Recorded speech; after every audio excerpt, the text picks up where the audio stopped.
दोस्तों, इन दिनों आप अखबारों में पढ़ रहे होंगे, टेलीविज़न चैनलों पर देख रहे होंगे कि उड़ीसा की जो भारतीय बीजू जनता दल है, बीजेडी है, इसका मोदी जी की बीजेपी के साथ गठबंधन होने जा रहा है।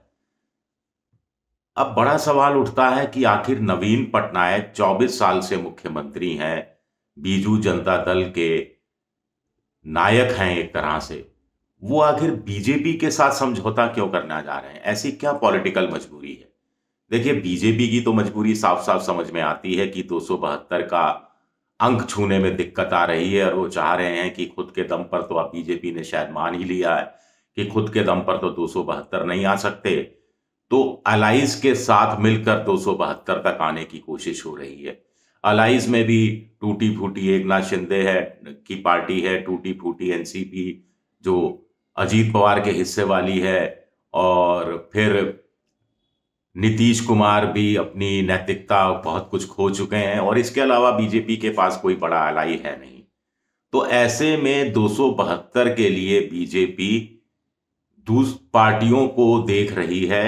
जैसे आंध्र प्रदेश में टीडीपी के साथ समझौता करने जा रही है, उड़ीसा में बीजू जनता दल के साथ समझौता करने जा रही है ताकि किसी तरह 272 तक पहुंचा जा सके और ऐसी पार्टियों के साथ समझौता किया जाए जिनका राज्य की राजनीति में ज्यादा इंटरेस्ट हो, यानी मोदी जी के कामकाज में ज्यादा दखलंदाजी वो ना करें। ऐसे में नवीन पटनायक उनके लिए मुफीद साबित होते हैं। लेकिन नवीन पटनायक की क्या मजबूरी है? देखिए, एक और चीज, बीजेपी अपोजिशन की पार्टी है उड़ीसा में, राइवल पार्टी है उनकी नवीन पटनायक की पार्टी के साथ। नवीन पटनायक हटेंगे या जोर लगाएगी बीजेपी तो वहां सत्ता में आ सकती है, और सत्ता में आने का, विधानसभा चुनाव जीतने का बीजेपी कोई मौका नहीं होना चाहती, खासतौर से उस उड़ीसा में जहां आज तक बीजेपी अपने दम पर सरकार नहीं बना पाई है। वो नवीन पटनायक के साथ मिलकर वाजपेयी जी के समय में और सरकार में शामिल होती रही है। तो पूरी स्पेस छोड़ दी। जो पार्टी एक मेयर के लिए गड़बड़ कर सकती है, वो पार्टी एक उड़ीसा विधानसभा पूरी की पूरी नवीन पटनायक को सौंप दे।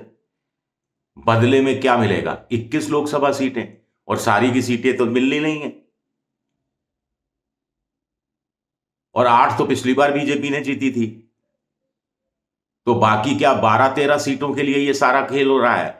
और अगर 12-13 सीटों के लिए ही खेल हो रहा है तो आप समझ सकते हैं कि बीजेपी की हालत कितनी खराब है अंदरूनी तौर पर। ऊपरी तौर पर भले ही वो कुछ कहती रहे। इस पर थोड़ा सा और विचार करते हैं, लेकिन पहले नवीन पटनायक की क्या मजबूरी है, ये समझ से परे है। नवीन पटनायक देखिए, पिछली बार 12 सीटें जीती थी, 2014 में 20 सीटें जीती थी 21 में, 2009 में भी करीब 20 सीटें जीती थी, बीजेपी की 0 सीट आई थी। विधानसभा चुनाव की बात करें तो आप देखते हैं विधानसभा चुनाव में कि 2009 में बीजेपी से अलग होकर नवीन पटनायक ने चुनाव लड़ा तो 147 में से 103 सीटें जीती। 2014 में फिर विधानसभा का चुनाव लड़ा तो 117 सीटें जीती, 44% वोट मिला। 2019 में 112 सीटें जीती, पिछली बार बीजेपी सिर्फ 23 सीटें जीत पाई थी। तो इतनी मजबूत पार्टी, ऐसी क्या जरूरत पड़ गई, ये सवाल उठ रहा है। तो कुछ लोग कह रहे हैं ये यथार्थवाद है नवीन पटनायक का कि उनकी पार्टी में भी अब वो उम्र दराज हो गए हैं, बीच में वो सांसदों के विधायकों के टिकट काट देते हैं।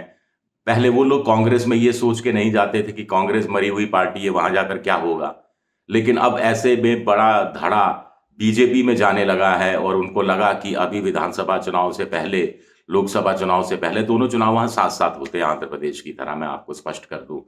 नवीन पटनायक को लगा होगा कि नवीन बाबू को कि ऐसा ना हो कि बीजेपी उनके बहुत सारे लोग तोड़ ले, तो ऐसे में उनको लगा होगा कि चलिए बीजेपी का साथ हो लेते हैं और बीजेपी को लोकसभा चुनाव से मतलब है, इस बहाने बीजेपी विधानसभा चुनाव की तरफ ध्यान नहीं देगी और उनकी सरकार को बख्शती रहेगी, कार्यकाल लंबा हो जाएगा, नवीन पटनायक का चामलिंग सिक्किम के जो मुख्यमंत्री हैं उनका सबसे लंबे समय तक लगातार मुख्यमंत्री बने रहने का वो रिकॉर्ड तोड़ देंगे। यथार्थ भारतीय अप्रोच है, केंद्र से पैसा मिलता रहेगा, आदिवासी इलाका है उड़ीसा का, तो वहां पर वो जनता की सेवा करते रहेंगे और लोकसभा चुनाव के बाद भी वो नहीं चाहेंगे, वो बीजेपी से समझौता कर लेंगे कि ठीक है हम केंद्र में शामिल नहीं होते आपके साथ, आप विधानसभा में राज्य के अंदर हमारे साथ शामिल मत होइए। बीजेपी इस पर मान भी जाएगी तो हम अपना राज करते रहेंगे, बाद में देखा जाएगा। क्या ये अप्रोच रही नवीन पटनायक की? हो सकता है ये अप्रोच रही हो, क्योंकि हाल में ही 4-5 उनके जो बड़े नेता हैं वो बीजेपी में चले गए थे और अभी भी कुछ लोग और कसमसा रहे थे। एंटी इनकम्बेंसी भी था, फिर उनके जो ब्यूरोक्रेट हैं जो जिनको उन्होंने अपना साथी बना रखा है, जो उनके बिहाफ पर आजकल चुनाव प्रचार भी करते फिरते हैं, केवी पांडियन हैं तो वो दक्षिण भारत के, लेकिन कुछ मामले भी हैं कि एक तो बड़ी इंटरेस्टिंग बात है कि अपोजिशन जहां जहां है वहां वहां ईडी सीबीआई इनकम टैक्स है मोटे तौर पर, लेकिन उड़ीसा में नहीं है, कभी भी नहीं था। ऐसा नहीं है कि वहां गड़बड़ झाले नहीं होते होंगे, वहां नेता कुछ गड़बड़ी नहीं करते होंगे, नहीं भी करते होंगे तो ईडी तो कोई मामला बना ही सकती है, लेकिन आज तक कोई मामला नहीं बनाया गया है। तो इसका मतलब आप समझते हैं क्या है? दूसरा, कुछ लोग कह रहे हैं कि चूंकि बीजेपी को किसी भी कीमत पर तीसरी बार सत्ता में आना है और ऐसे में उनको लग रहा है कि अगर बीजेडी के साथ समझौता हो जाता है तो 21 की 21 लोकसभा की सीटें सब उनके एनडीए के खाते में आ जाएंगी, यानी एक तरह से मोदी जी की झोली में आ जाएंगी और 272 तक पहुंचना आसान हो जाएगा। जहां तक विधानसभा की बात है, उड़ीसा में विधानसभा चुनाव की और राज्य के अंदर सत्ता में आने की बात है, तो वेटिंग में है बीजेपी, जैसे बिहार में है वेटिंग में कि नीतीश कुमार का सियासी सफर का अंत कब हो और फिर बीजेपी झपट्टा मार लेगी। आप देखना जेडीयू को तहस नहस कर देगी। इसी तरह उड़ीसा में भी बीजेपी शायद यही इंतजार कर रही है, सियासी रूप से तहस नहस कर देगी। शब्दों का थोड़ा ख्याल रख लेते हैं। इसी तरह नवीन पटनायक के लिए भी कहा जा रहा है कि जब उनके सियासी सफर का अंत होगा, उत्तराधिकारी कोई है नहीं, कोई बाल बच्चा तो उनका है नहीं और इस कारण भी उनकी छवि बड़ी अच्छी है, तो बीजेपी को लग रहा है कि एक बार इनका सियासी सफर का अंत हो तो फिर बीजू जनता दल में तोड़फोड़ सेंधमारी बड़े पैमाने पर की जा सकती है। वहां देखिए नवीन पटनायक ने जो बड़ी पार्टियां हैं उनको दफ्तर के लिए मुफ्त में जमीन दी थी, पौष इलाके में बड़ी सारी जमीन दी। खुद नवीन पटनायक ने भी बीजू जनता दल का एक बड़ा सा दफ्तर बनवाया। कांग्रेस को जमीन मिली तो कांग्रेस ने भी बड़ा दफ्तर बनवाया। बीजेपी को जमीन मिली लेकिन बीजेपी ने उस जमीन पर दफ्तर नहीं बनवाया, वो मेकशिफ्ट पुराना दफ्तर ही चल रहा है। तो एक पुराने जो अखबार के संवाददाता वहां रहे हैं वो एक जगह कह रहे थे, मैं सुन रहा था कि बीजेपी के नेताओं ने कहा क्या जरूरत है नया भवन बनाने की, ये है तो सही नवीन पटनायक वाला बीजू जनता दल का। एक दिन क्या करना है, इनका सिंबल उखाड़ना है और हमारा कमल का सिंबल चिपका देना है और बिल्डिंग पर कब्जा कर लेना है, क्या जरूरत है। पुराने पत्रकार ये भी कहते हैं कि बीच बीच में बीजेपी के नेता कहते रहे हैं बीजेडी के नेताओं से कि आप लोगों को तो समझौता करना ही पड़ेगा साहब, आप लोगों को तो हमारे साथ आना ही पड़ेगा।